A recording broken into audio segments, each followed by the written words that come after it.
What's up, Stephen A. Smith? My name is Prav Patel, and I'm going to talk about why NFL ratings, in my opinion, are going down right now. Well, they were before the presidential election. And that has to do with the fact that the product per Sunday is not as up to par as people would like. For example, when you look at the NFL, it's a 16 game schedule, 17-week schedule.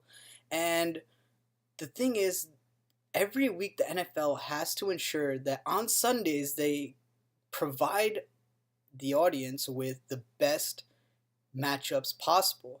And so the thing is, they have to work with the media so that they can create a way where the best matchups are featured on Sunday Night Football and followed up by the late doubleheader.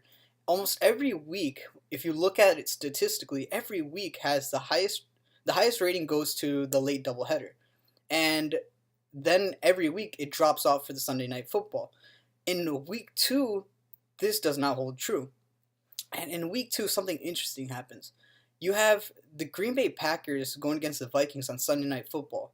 And so there was an actual increase in viewership, and also there was a less deviation, standard deviation on the Sunday's viewership compared to every other Sunday. So that means more viewers were on their TVs watching NFL on Sunday because the best matchup is on Sunday Night Football.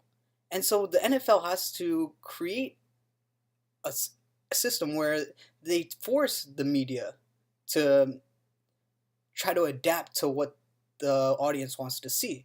So, for example, if you have like the Dallas Cowboys and against the Giants, that something like that has a higher magnitude than, let's say, the Houston and Indianapolis game, and Houston Texans versus Indianapolis. Like, for example, that one, it actually had a very the biggest drop off from the late doubleheader to the Sunday Night Football, and that's not because there was a debate that night.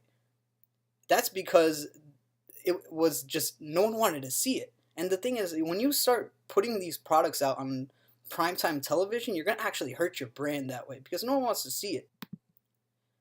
Now, the importance of why they must do this is because when it comes to 2021, I don't want to see the NFL come up with excuses of why the CBA is going to be, not favoring the players like it is right now. Like, for example, you have all these players getting forced into retirement because there's an incentive for owners and teams to sign rookies, because ever since they signed that last CBA agreement to make rookie salary caps, they made it so that made it an incentive to get these rookies at a bargain price and then force your retired players that people grew up watching and loving, having to go retire.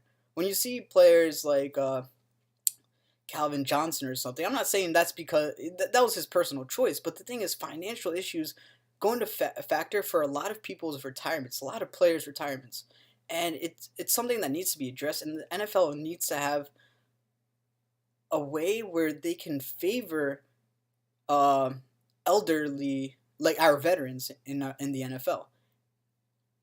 And so, yeah, basically, the NFL has a lot of work to do. And the thing is, they cannot come up with any excuses come the next CBA. That's all I'm saying. They have all this room to grow and force these medias to flex out their TV schedules.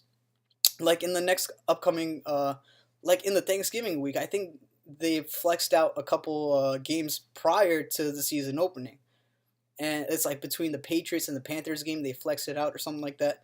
And that's something that they need to do almost every Wednesday. They have to adjust to what the audience wants to see. If you have someone like Tom Brady that's going to be on prime time on Sunday, right, and he gets injured, for example, let's say the whole Jimmy Garoppolo thing happens, then, I mean, some people just don't even want to see it. They want to see a better matchup on a Sunday because you have a limited amount of games that you can show on prime time.